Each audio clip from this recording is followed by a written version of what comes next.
Peace and blessings, dear friends. Dharma Shakti here with your Monday message. I am sending a video all the way from the beautiful island of Kauai. You hear roosters crowing in the background. That is why.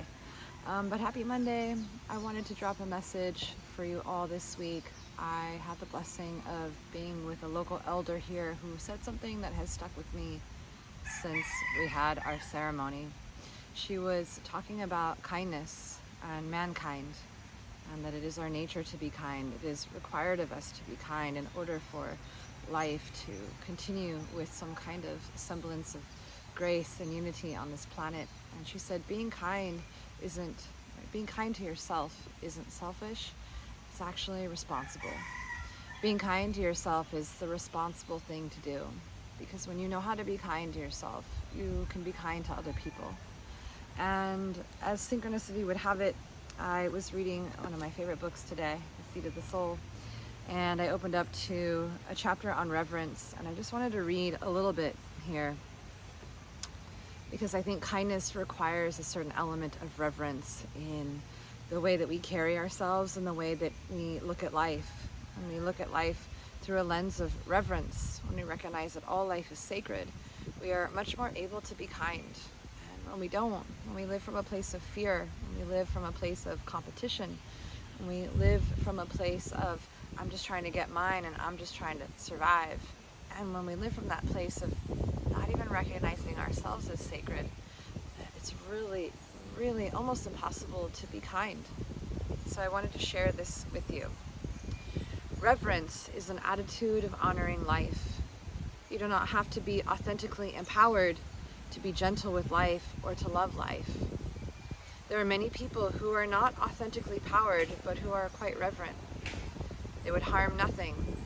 Often is the case that they are the most compassionate and most loving people because they have suffered so much.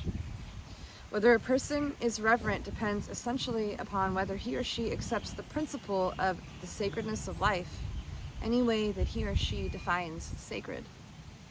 Reverence is also simply the experience of accepting that all life, in and of itself, is of value. Reverence is not respect. Respect is judgment.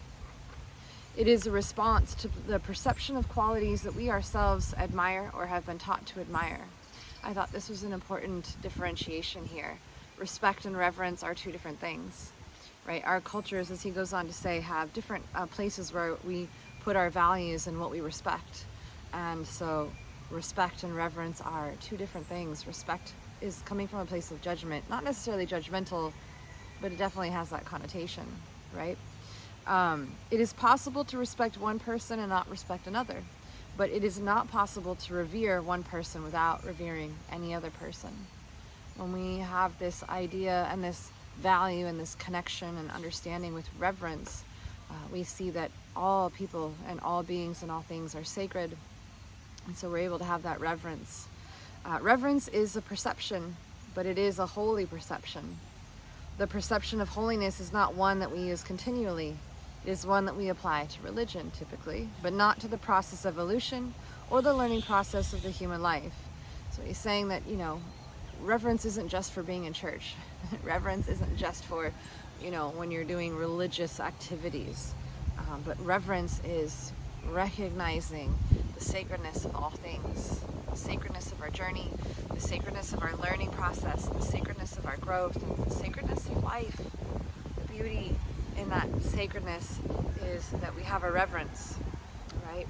So only when we see through eyes that lack reverence, for example, do we cause harm? Do we feel like it's okay to give one person something over the other, to have a hierarchy of things where, these animals should be protected and these ones we can cook and eat, is kind of what he goes on to say. It is only our kingdom, the human kingdom, that wants to warehouse energy, to use much more than it needs and to store what it does not, so that the balance of the cycle is disturbed so dramatically. If each of us took only what he or she needed for that day, it would be perfect. Animals do not warehouse like us, except in the case of animals that need to for winter. The perception of reverence allows us to see the interdependency of different species from a more comprehensive and compassionate perspective. It allows us to see the significance of each living creature and its experiences to the compassionate unfolding of the universe. This perspective is much less likely to create violent or destructive responses within us as we grow through our lives, because it reveals in each moment the value of all life. Something that I took away from this book, that it just, synchronicities are amazing. I thought of it when I heard this wonderful elder here say that kindness is not like just a selfish thing. It's not like a thing that we should just try to be. Kindness is necessary. It is an essential responsibility to be kind to ourselves and to be kind to the people that we love, because as we practice kindness, we can be kind to others. And something that Gary Zukov speaks of in this book is that when there is reverence, when you see tribes and cultures and peoples who value the sacredness of things, there is a reverence. And when there is that reverence, there is less violence in those communities and in those societies. And when we don't value the sacredness of things, and we think that things are commodities or things that we can own or things that we can subdue and have be subservient to us, there isn't that reverence. And when there is a lack of reverence, there is an increase in violence in those types of communities and cultures and societies. So kindness, right, comes from a place of understanding that we're all these beautiful spirits that are here just trying to figure it out. And we have really, I think kindness comes from a place of having reverence. Right? When we understand that all things are sacred, all beings are sacred, all peoples are sacred, all cultures, right, indigenous, ancient wisdom cultures are sacred, not one more than the other. They're all sacred.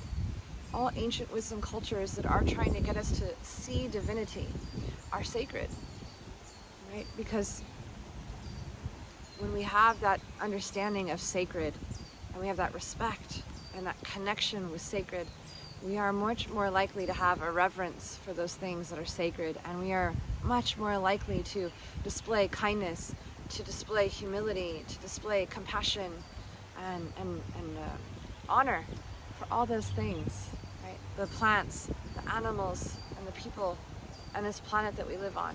So see if you can connect to this idea of sacredness, and just check in with yourself today. And do you honor that life is sacred?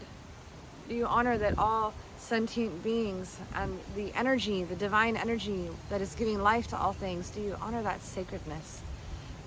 Because if you do, you are going to be that type of being that is kind and generous, compassionate, patient, and tolerant. And if you're not, if you're quick to anger, if you're quick to frustration, you're quick to thinking violent thoughts or harming things, it's because we've lost our connection with what is sacred, and we've lost our reverence for that sacredness, and we've lost the ability to see, or we've disconnected from that ability to see the sacredness in all beings.